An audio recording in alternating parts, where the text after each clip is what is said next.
So what I'm gonna to discuss today, what I wanna share with you is our journey from being entrepreneurs, technology geeks, creating the software that was aiming to help us to run different businesses, and becoming the partner for the banks with the what we call BFM, Business Finance Management. So let me start with a short story. Actually, this is me and my co-founders. This is the third company we have established together. And every time when we start a business, it's like a big journey. So you don't know how it will look like. It's many questions in front of you. And actually, what was our focus was to really develop the software, because we are a technology company, talking to the clients, but not spending too much time on financial things. So normally we have identified the problem that typical businesses working with the accountants, so they can help with the compliance, but they cannot help in an easy way with forecasting, with understanding where the risk of losing the financial liquidity. Unfortunately, for the companies as we are, the startups, the fintech companies, 80% of those businesses are failing because of the financial liquidity problems. So then we decided what we can do and how we can partner with the banks to help the SMEs, which are the fuel of today's economy. So on one hand, this is the big opportunity, we know that, and this is one of the most unserved segments in the banking sector. On the other hand, we have a new generation of those entrepreneurs. We call them millenpreneurs, millennials entrepreneurs. So this is the generation which was raised using the digital tools, not going anywhere, everything at the fingertips. So they expect to have the same user experience. They expect to have the same way doing banking as they already have for retail banking. And this is actually the group which is much more ambitious in terms of starting new businesses, taking more risk on starting those businesses, and actually starting those businesses more and more globally.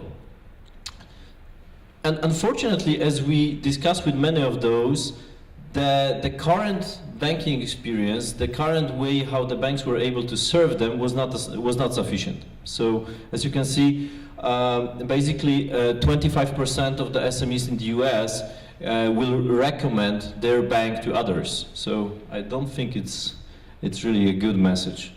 And the problem is that some banks are trying to treat those SMEs in a more like a retail plus approach. Some banks are treating them as more like a corporate, but there are pros and cons of every of those approaches. So if this is the heavy touch, this is very expensive way. It's really hard to actually tailor the solution for the particular type of business, particular industry. So what we did, we have decomposed what we call the SME ecosystem, different products, different processes, into the different building blocks. And then we decided, so what are the elements where the technology can help? What are the elements where some of those solutions, all financial and non-financial products, can be provided by the bank? So having that, and having the more than 150 workshops with the SMEs, we have identified some of the 400 thoughts, 400 ideas, what those millenpreneurs are expecting from bank. As you can see here, what they want to have is more personal, let's call more contextual approach. So if I'm a software developer, if I'm a software house, I don't want to be treated the same way as a retail store. So I want the service to be really contextual. On the other hand, we were discussing a lot here about the built-in accounting, so the accounting service which is the part of online banking. We still believe there are a lot of customers which are using it, as we have seen on the previous presentation, but still many of those SMEs would rather prefer to have external accountant and more collaborate with them instead of doing this by themselves. Obviously the automation can help, and this is kind of the trade-off. Moreover, we have seen that The problem is and when we ask them, how do you plan your future cash flow, they said, we don't do that. Actually, sometimes some people are trying to use Excel, but the problem with Excel is that it's up to date tonight, but tomorrow, 3 days after, you can just throw it out, because it's not up to date. It will not synchronize automatically.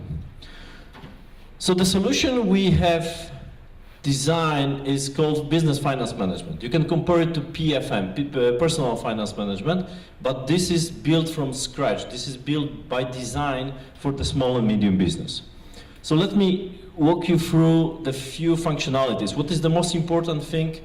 360 view of the finances. So provide a holistic view of all the accounts in different banks, all the currencies unified to the one single cash position. So open banking, PSD2, we are very, very active in this field, just to provide the full view of my finances. Collaboration with accountants, so getting the accounting data, but also building the workflow where accountant can work on their side, I can approve, and at the same time I have a feedback about my cash position, about the future payments that I need to take care of.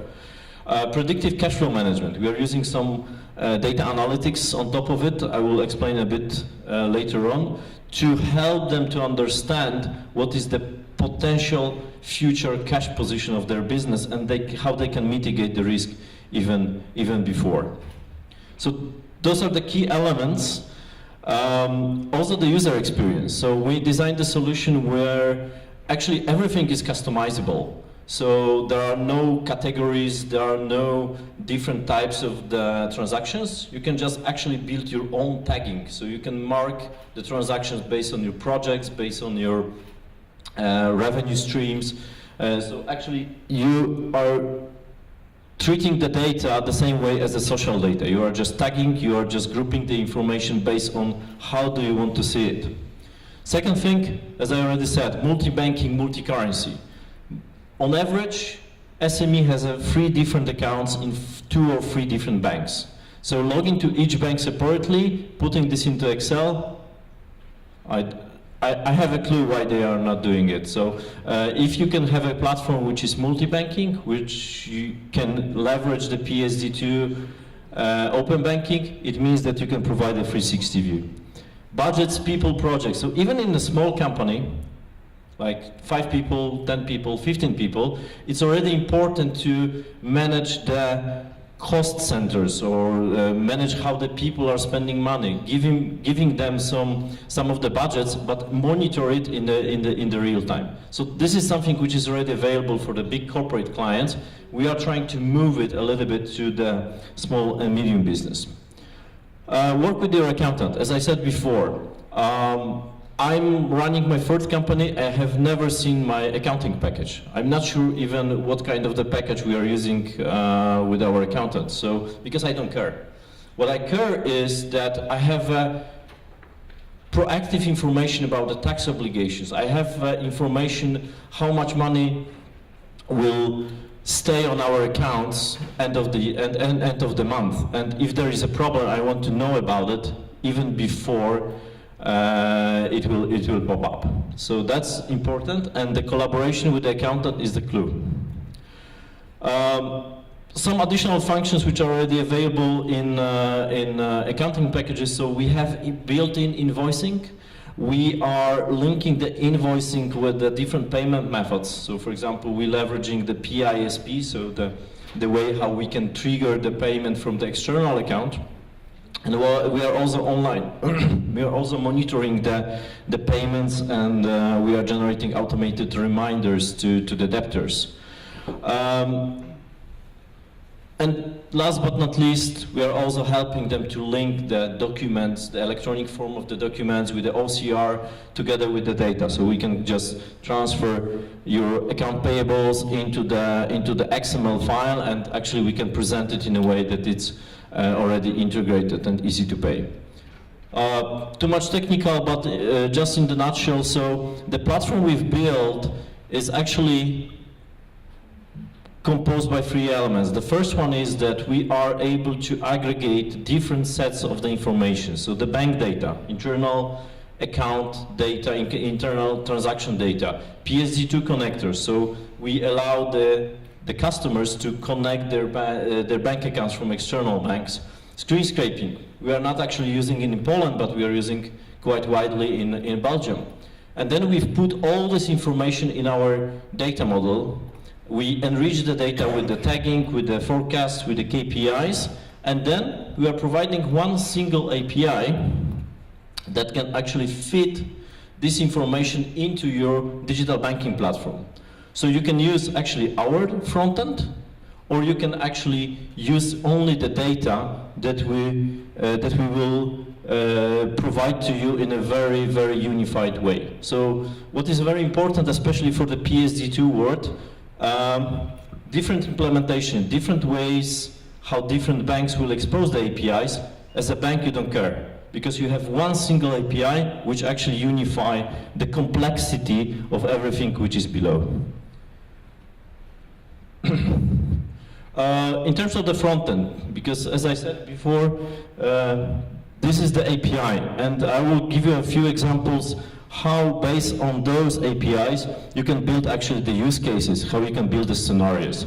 So this is the cash flow management. So first of all, having a data about the transactions, linking it with the accounting information, we can calculate the metrics, we can do the cash flow, historical and the cash flow predictions, and we can manage the budget. So we have a built-in expense categorization engine, and actually based on that we can properly group the transactions into the different budgets.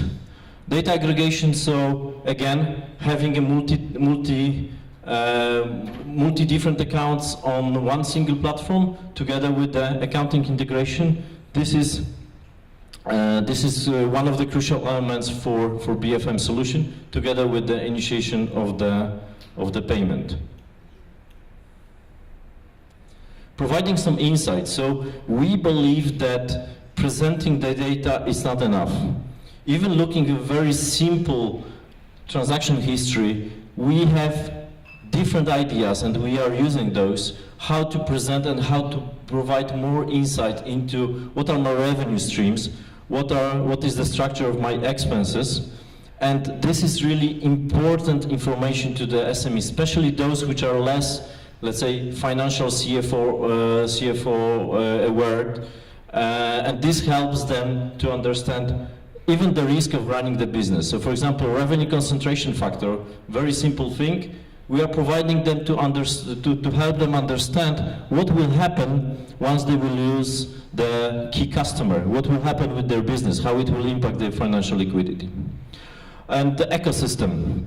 So we are linking the data, we are linking the insights we are providing to our customers with the non-financial and financial products that can be offered by banks and alternative fintech players. So in kind of the marketplace, but also we are using what we call the business wizard. So there are the different sets of questions which helps the SME to understand what is the best product that will fit into my business situation. Do I need the foreign currency service, FX service? Yes or no? Depends on type of my business, depends on the answers I'm providing to the few different questions. Few words very quickly and about the smart data. So I said about the insights we are providing towards the SME customer, but still there are a lot of information, there are a lot of insights we can also provide to the bank. This is an example of the project we are running with one of the banks. So we were taking the transactional data, no accounting, just transactional data. We were calculating the metrics, and based on that, we were able to understand the historical relation between the bank and the SME, and we were able to predict how this relation will change over time. And we did some backward testing just to ensure that the model is properly built and properly designed. So this is also the important information for the bank, to actually predict what kind of products, what kind of services we should provide to the customer based on historical model that is self-learning. This is machine learning algorithm, which tells you as a bank where the business will be positioned in the next months, in the next quarters. Few projects that I want to share with you. So actually we are working with one of the largest banks in Poland. So we have added the BFM solution as a part of their digital banking. We're also working with one of the largest banks in Spain when we help them to actually build a set of metrics they can use for pre-approval of the credit products based on the data provided by from the external banks. We are working with two major banks in Belgium. For one bank, actually we helped this bank to be the pioneer of the PSD2, of multi-banking, before PSD2 itself. So actually we were the bank was the first who was able to offer the multi-banking, adding 7 other accounts from seven other banks into their mobile app based on our technology. We are also working with other bank in Belgium to provide the BFM solution. So this is the pilot phase with a selected number of customers. The last project I want to share, which is already on production for the last couple of months, this is what is called Asystent Firmowy. This is the solution which is the part of the IPCO, the digital banking of banqPKO, which actually is a part of this is the BFM solution in the white label mode that we have implemented for one of the largest, actually the largest bank in Poland.